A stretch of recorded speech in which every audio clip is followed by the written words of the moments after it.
Ontario, and every day we're sharing science-based psychology and different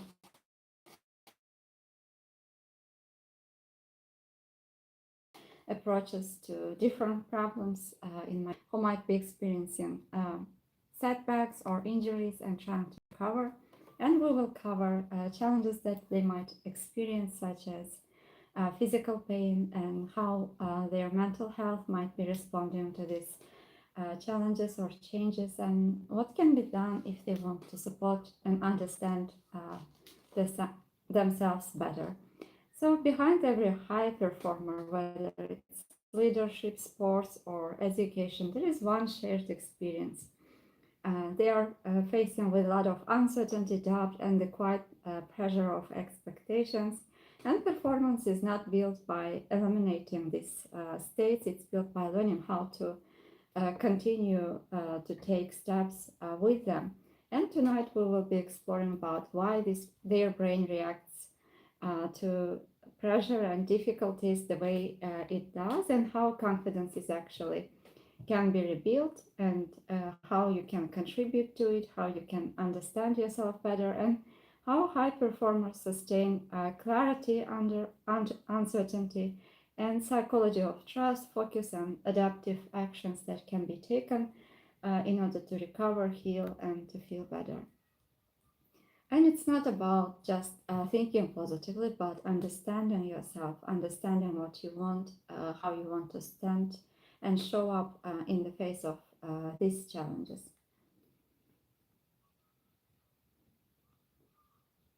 And whether you are here because you are recovering from an injury, or supporting an injured athlete, or to understand psychology of recovery, I'm truly glad to see you here today. And I would like to start with a question. Imagine that you have spent months trying to recover, rehabilitating, and every exercise has been completed, and maybe your doctor or psychotherapist, physiotherapist smiles and says, you have healed, your knee looks strong, and maybe your surgeon says that you are medically cleared, and maybe your coach smiles, but maybe your teammates feel excited, but maybe you feel as if you are not really ready, and maybe your heart begins beating faster, and you plant your foot, and suddenly your body starts to hesitate. Nothing actually is happening, and your knee didn't give away. There is no pain, no injury. However, maybe every muscle is tense, and your breathing changes, and maybe your attention immediately locks into the injured leg, or you start to have some thoughts that this might happen again. Maybe you have anxiety, and if you are experiencing this, it's quite normal, and there is nothing wrong with you. And this is a normal response of your brain and your body towards what happened. And sometimes, even if your body has healed, sometimes your mind is not ready yet to realize that healing has happened. And this kind of symptoms or thoughts are quite normal. And the good news is that we can always learn to notice thoughts and feelings that are showing up, and to be able to learn to respond to them differently. And our brains are like prediction machines. For many years, scientists believed that brain mainly reacted to the world, and today neuroscience tells us something fascinating. Your brain spends much of its time predicting the world before it happens. For instance, think about catching a tennis ball. Before catching it, until the ball lands in your hand, before moving, you start predicting where will it go, what will happen. And when, for instance, you are driving home from work, your brain predicts the next bend in the road. And when someone smiles, for instance, you predict that they are going to tell something good or positive, or they are being friendly. And actually, this prediction keeps us alive, helps us to better communicate with the people around us, to have better relationships, and it allows us to move quickly, to succeed efficiently, automatically. But however, in some cases, these predictions can be not serving us, and in a sense, keeping us, holding us back from what we want to achieve. And when you are able to notice these thoughts or feelings that are holding you back, you can again create different meaning from these difficult experiences, and you can learn how to respond to them differently again. According to Professor Carl Friston's predictive processing theory, the brain is constantly making predictions and comparing them with incoming information. And in many ways, perception is not just about seeing the world, it's about brain's best prediction of what is happening, updated by new evidence. So, in a sense, it's what meaning we create from what's happening, and how we are thinking about events or experiences or feelings, internal experiences. And most of the time, these predictions are helping us. However, after the injury, sometimes they become overprotective. For instance, imagine that you tore your ACL, and while changing direction, that wasn't simply a knee injury, it was also a powerful learning experience for your nervous system.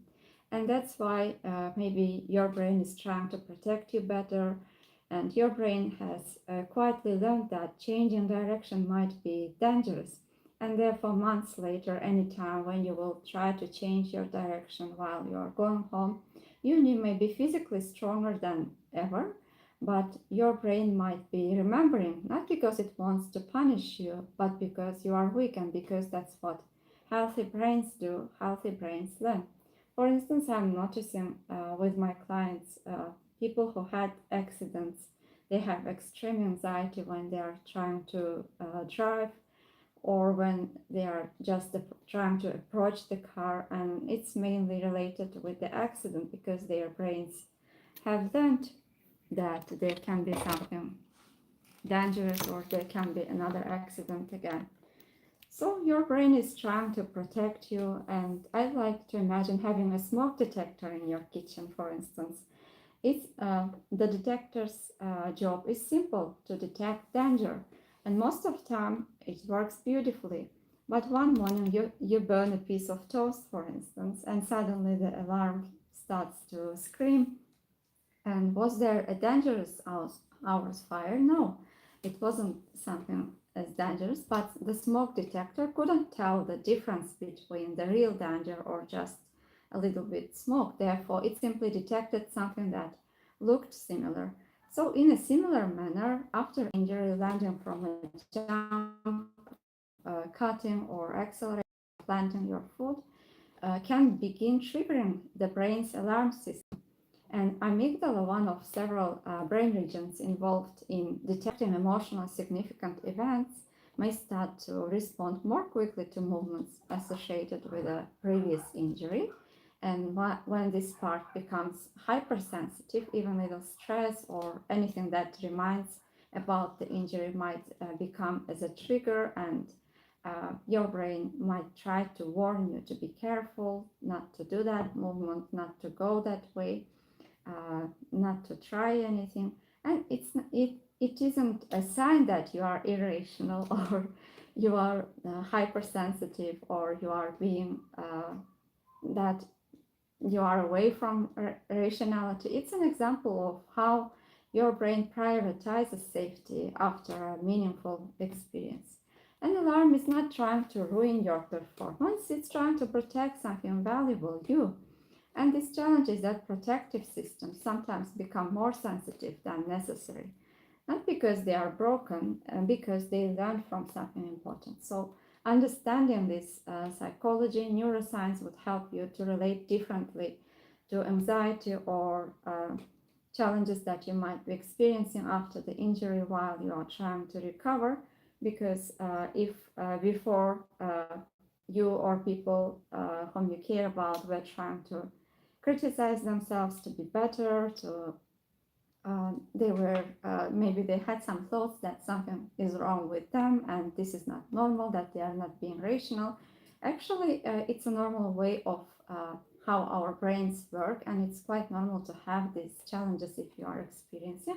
It's because of how our brains are designed, and our brains are trying to protect us from possible threats and danger. And this is one of most misunderstood ideas in sport, that pain and fear are not the same thing. And sometimes after having experiencing a lot of pain, even when there is no pain, your brain may be still reacting as if there is a pain. Many athletes believe that if I'm afraid, there must be still something wrong.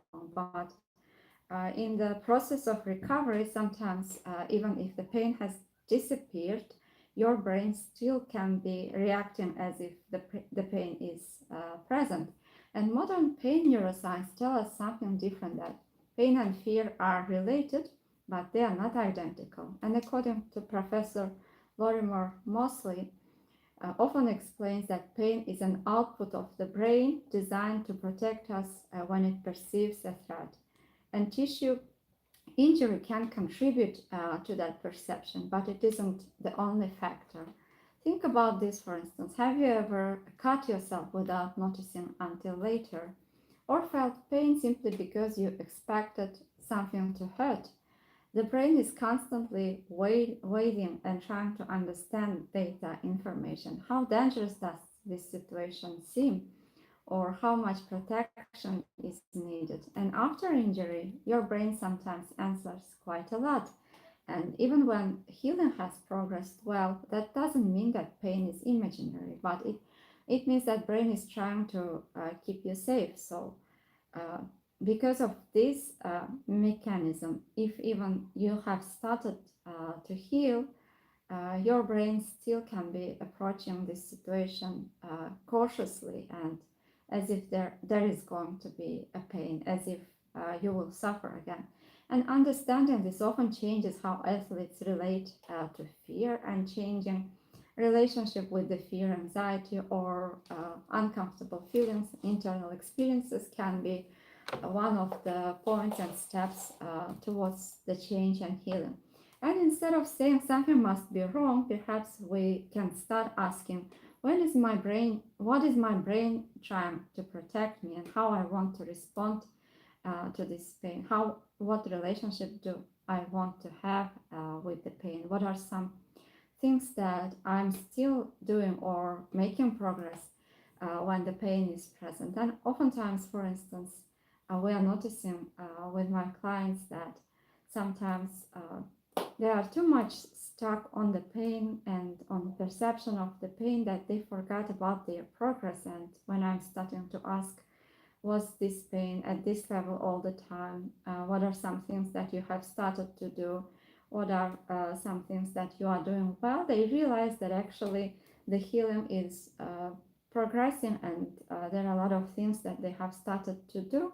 But since their attention was on the pain and on the problems at that moment, and they forgot to notice about evidence of success and points where they have made progress. So this simple shift of attention and relationship with the pain and experiences can be a point where things start to change, and they start to realize that actually healing is already happening, healing is already here, and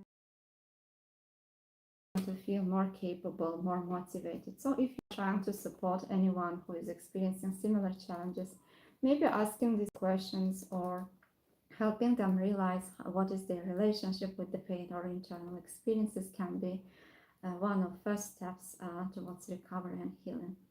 And why avoiding fear makes it stronger. Here is how it's explained. Let's imagine, for instance, that there are two athletes or two high achievers who are in their way of healing, and both they are afraid of sprinting. And the first athlete decides, I will avoid sprinting until I feel confident, until I feel better, or I don't feel anxiety. And immediately they start to withdraw or avoid, and anxiety decreases, and then their brain learns something, that avoiding work and maybe sprinting or doing exercise is really something dangerous. And each time when they would like to try to do it again, they would anxiety would increase, because your brain has already coded that this exercise or this movement is related to something dangerous, even if there is no danger at this moment. And next week, maybe the fear returns and slightly stronger, and avoidance has become the brain's preferred strategy. And psychologists call this negative reinforcement, actually reinforcing the behavior and teaching our brain that there is really something that we need to feel scared. And after that, it becomes even more challenging and difficult to break this cycle and to start taking steps when anxiety appears. And avoiding the feared situation reduces discomfort in short term, but in the long run, avoidance makes it more likely in the future, even if prevents recovery. So the second athlete who was in the same situation might take a different approach and not recklessly, but not ignoring medical advice, but they begin to focus on what they can do despite anxiety and which steps they can take. Maybe they start by slowly walking, jogging, and then slowly accelerate these movements. And then simple drills, and each successful experience becomes new evidence. They are actually teaching their brain that walking is not as dangerous as they thought, or jogging is not as there is no threat while you are jogging. And their brain begins updating its prediction and saying, perhaps maybe sprinting isn't always dangerous. And noticing something important, that confidence wasn't created through positive thinking, but it grew by experience, by taking small steps. So anytime maybe when you will have these thoughts or anxiety or fears, how you would like to respond to them, how are you responding generally? Are you distracting yourself? Are you trying to avoid certain things? Are you what are you generally doing, and how you would like to respond, and which version of you would like to see, and why, for instance, sports is important for you. Who do you want to be while you are trying to heal? Do you want to be a patient person? Do you want to be a contributing person? Do you want to be a caring person? And and then you can ask yourself how I can take the smallest step towards that version.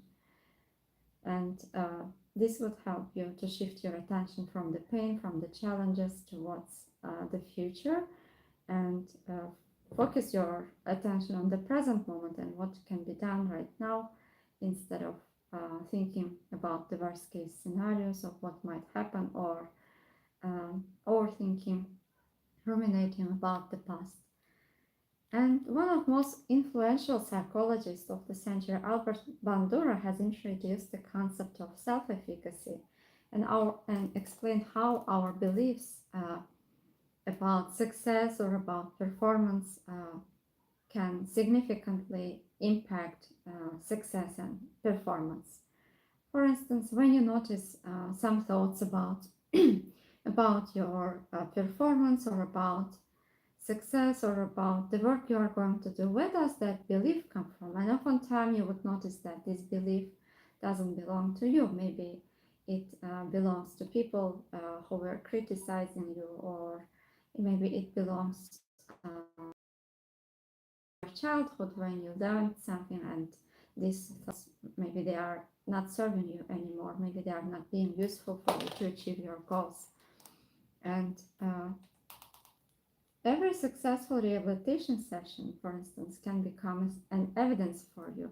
And sometimes when you start thinking, maybe you have some beliefs about yourself, that you are lazy, that you are failure. And anytime when you are taking steps, anytime when you are making efforts, you are actually creating self-confidence, and these beliefs can change. And for instance, if a person believes that they cannot change anything, and there is nothing they can control, imagine how likely would they be taking steps or trying to improve the situation. But if they believe that there are certain things, factors that they can control, and certain things they cannot control, and if they still continue to take steps in the direction that can be changed, actually in the long run you would notice that a progress is made, or maybe their lives has changed, their stories has changed. Therefore, noticing which stories you have about your performance, about your injury, and asking yourself how useful are they, and how you can relate to them differently, how would you like to respond to them differently, is one of the first steps that can be taken. And every time when you are taking steps in the direction of your beliefs, every safe repetition, for instance, becomes a new evidence for you. So new beliefs would be formed that maybe things are not as dramatic as you thought, or maybe sometimes we are catastrophizing or focusing just on negative moments, negative things. And every completed exercise becomes an evidence, a hope that things can be changed. And your brain slowly begins changing an expectation.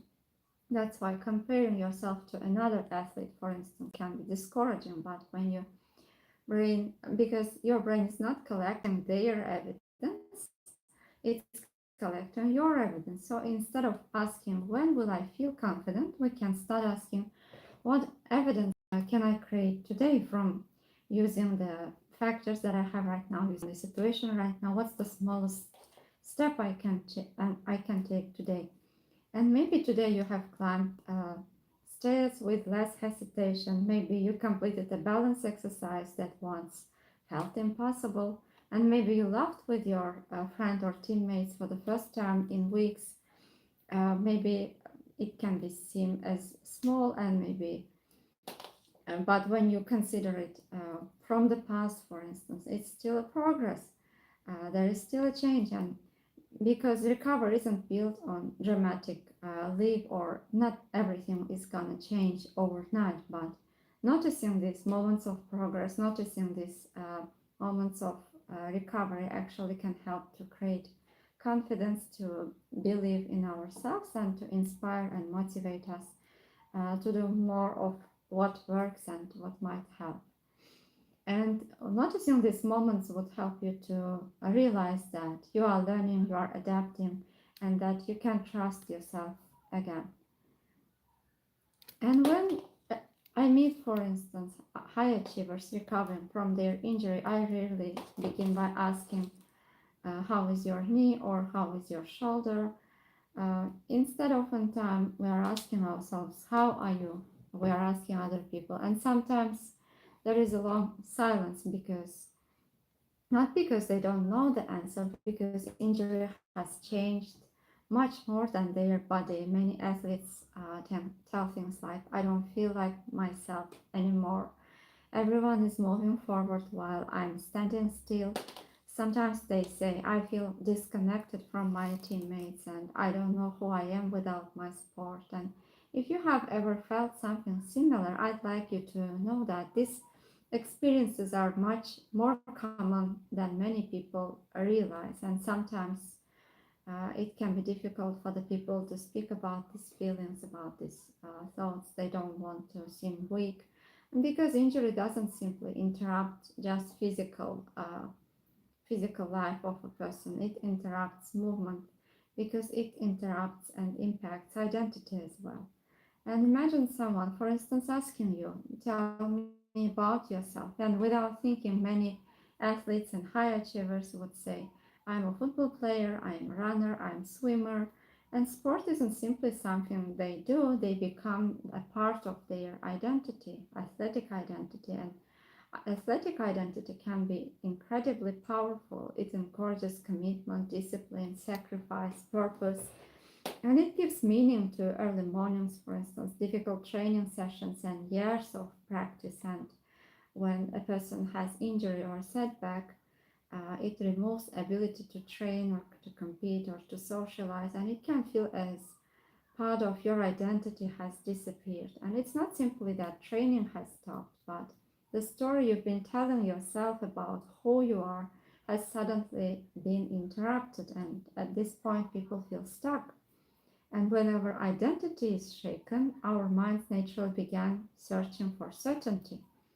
And identity is bigger than performance. And I'd like, I'd like you to think about athlete you were before your injury. Not your statistics, not your medals, not your rankings, but the person who were you. Maybe you were disciplined, maybe you were determined, maybe you were someone who encouraged, inspired your teammates, and maybe you loved learning or teaching, or you were endlessly curious. And I'd like to ask something different. Did those qualities disappear because of your injury, or have they simply found a different place to live? And maybe is attempting one exercise that frightened you yesterday, and maybe leadership might mean encouraging younger generations teammates while you are recovering. And noticing this is important because your values or your identity hasn't disappeared, but maybe they are right now living in different fields, or you are already using those qualities that you have, but you are not noticing it. And asking yourself these questions can help you to realize that version of you hasn't disappeared. You are still disciplined, you are still caring, you are still loving, but you just don't notice those moments. And this realization alone often brings innermost relief, because it reminds us that identity is larger than performance. And while the brain keeps replaying the injury, oftentimes I'm noticing that people who had accidents or injuries, they found themselves thinking or ruminating about the past over and over again. Maybe, for instance, you picture the tackle, the landing, awkward step, the moment everything changed, and many athletes worry that this means that they are stuck or they cannot move forward. Actually, it means that your memory is trying to protect you. And for many years, scientists believed that memories were stored like photographs, and something happened. For instance, the memory is the memory is saved, and this is the end of the story. But today, neuroscience paints a far more hopeful picture, and it tells that every time we remember something, that memory briefly becomes flexible before it's stored again. This is the phenomenon called memory reconsolidation. Think of it like opening a document on your computer, and while it's open, you can still edit it and then you can save again. And when we are dealing with trauma, also, for instance, we are revisiting the old memories over and over again, and we are creating a different meaning from it. We are trying to change the relationship that we have with the event. And actually, while revisiting the moment, uh, it's a it's a part of healing, and your brain is trying to recover. And this doesn't mean that there is something wrong with you, but each time when you are revisiting those memories, your brain is actually slowly healing, and you are trying to create new meaning from it, to understand what has happened and trying to relate to it differently, so that it will serve your goals, or would help you to move towards the person you want to become. And our emotional memory is also working a similar way. For instance, if this is exciting, because it means recovery isn't about erasing the past, it's about adding new information. And each time when you are revisiting, you are actually adding new information. And imagine your injury happened while landing from a jump, for instance. Months later during rehabilitation, maybe you land safely and nothing bad happens, and your brain receives new information that maybe landing isn't always dangerous. And notice what changes, not the history, not prediction about the future. And every successful rehabilitation session matters far more than many athletes realize.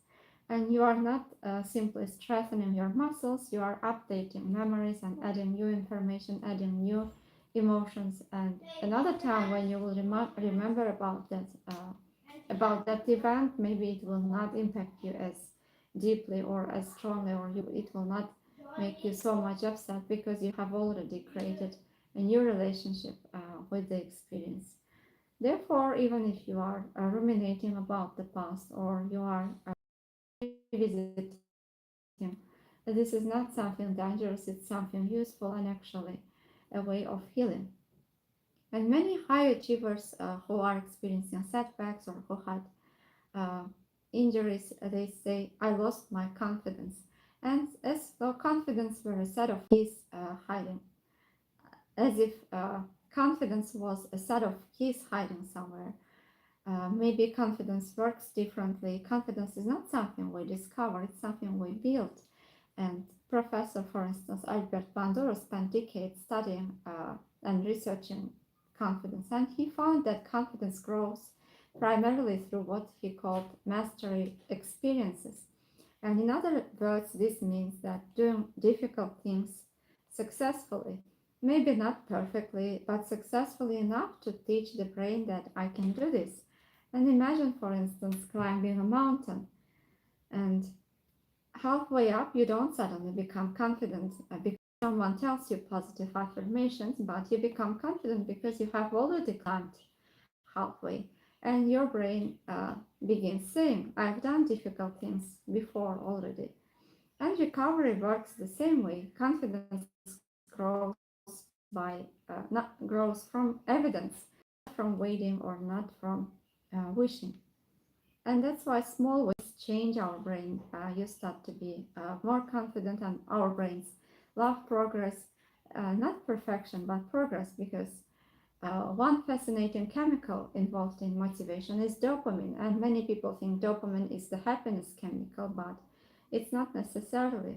Dopamine is deeply involved in motivation, learning, and anticipation, meaningful progress. And each time your brain notices that I'm getting closer, that I'm making progress, dopamine helps reinforce continued effort, and this would create motivation.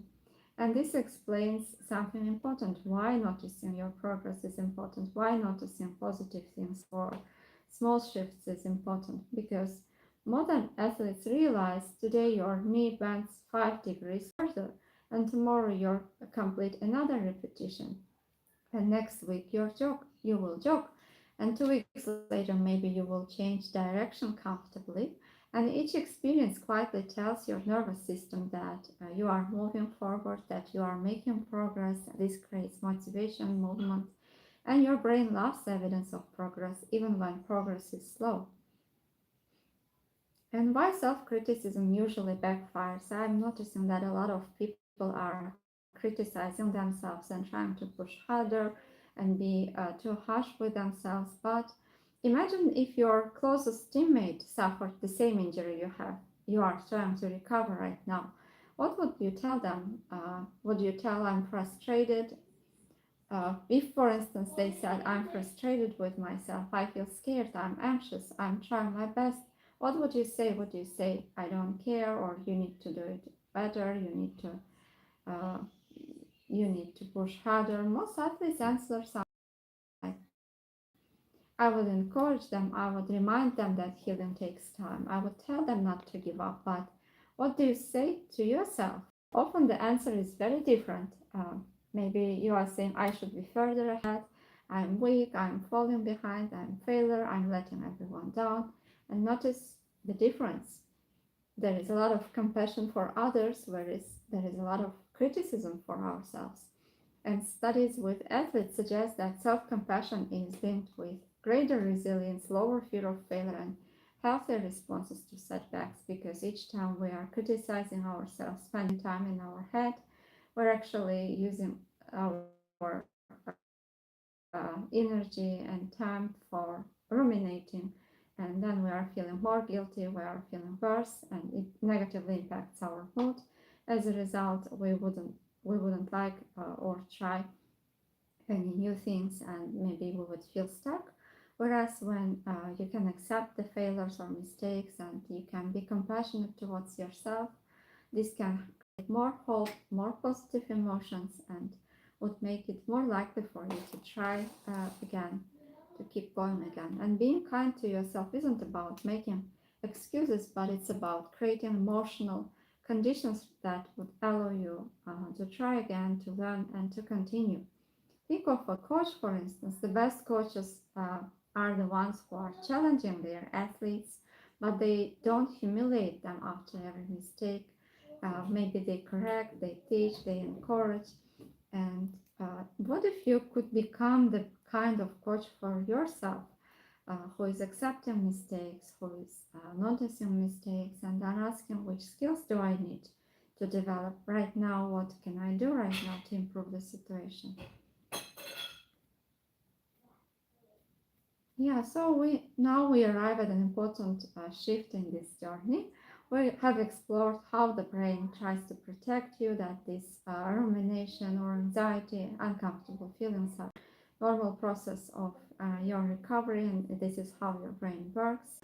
And instead of asking what's wrong with me, maybe we can ask what's already working in me that I may not be. And this is where recovery begins to shift from explanation to transformation.